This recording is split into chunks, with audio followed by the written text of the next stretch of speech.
Crash out, a term that is used to refer to having an extreme emotional, mental, or behavioral breakdown due to being overwhelmed, which results in intense anger, destructive outbursts, or self-destruction. Now, some of these crash outs can be very irrational. Like, someone picks your main in Marvel Rivals, so you decide to go on Widow to jump off the map.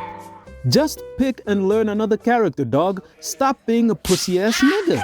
But there are those very few crash outs that are extremely valid. Like someone decides to off your dog, so you decide to go on a kill streak. That's an extremely valid crash out. But don't do it. And that's what we're going to be talking about today.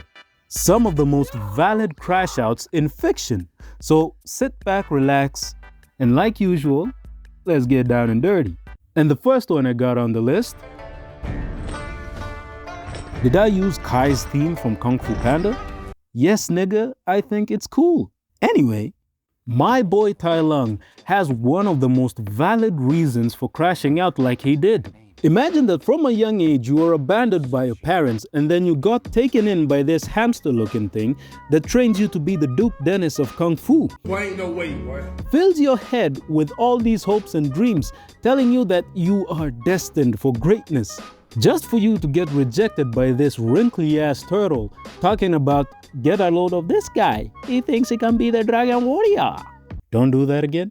Okay, my fault, gang. When I rewatched this movie recently, to me it felt like Tai Lung had a rebellious phase. Granted, he did go on a rampage and laid waste to the Valley of Peace, but I don't think that nigga deserved to have his physical form evaporated from the face of the earth. Being put in jail, sure, I can get that. But being evaporated from the face of the earth?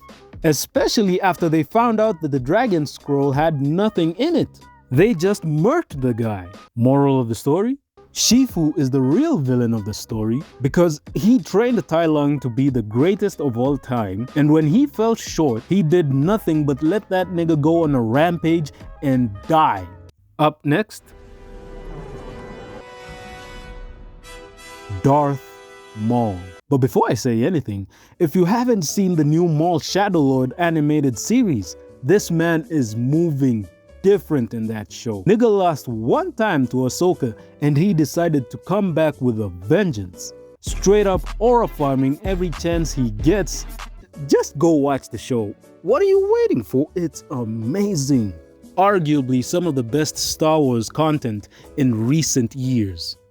Anyway, Maul has one of the most valid crash outs because imagine being snatched away from your parents at a really young age and being groomed through unimaginable torture to become a weapon.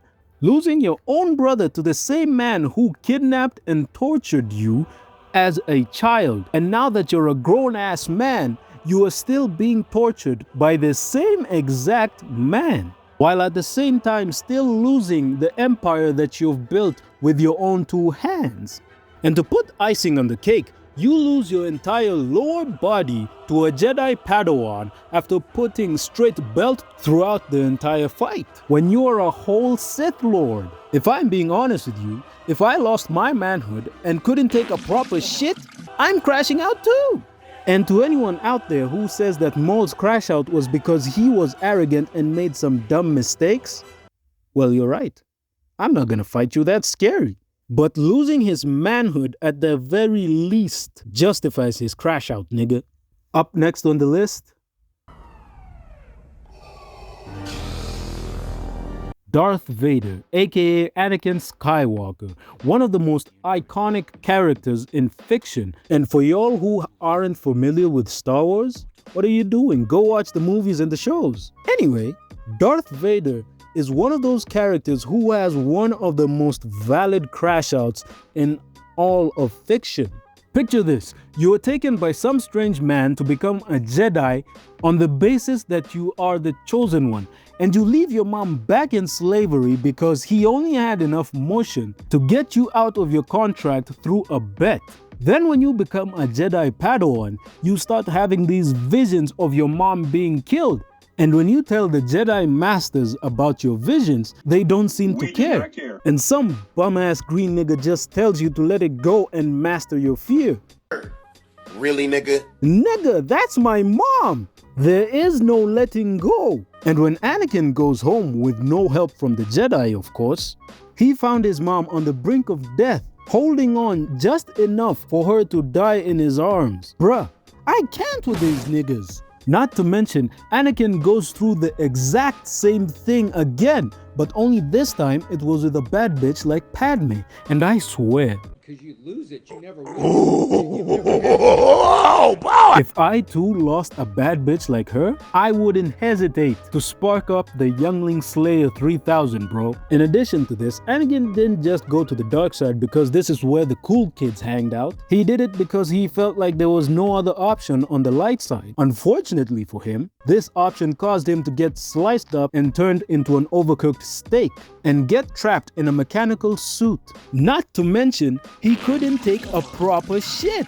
But in exchange, he did end up getting a massive boost to his aura, so I guess that's something. And finally, I mean, with all the shit that Mordecai and Rigby be doing, if you were their boss, who wouldn't crash out? I'm just really surprised that that nigga's glass dome isn't broken yet. And with that being said, Griffith did nothing wrong.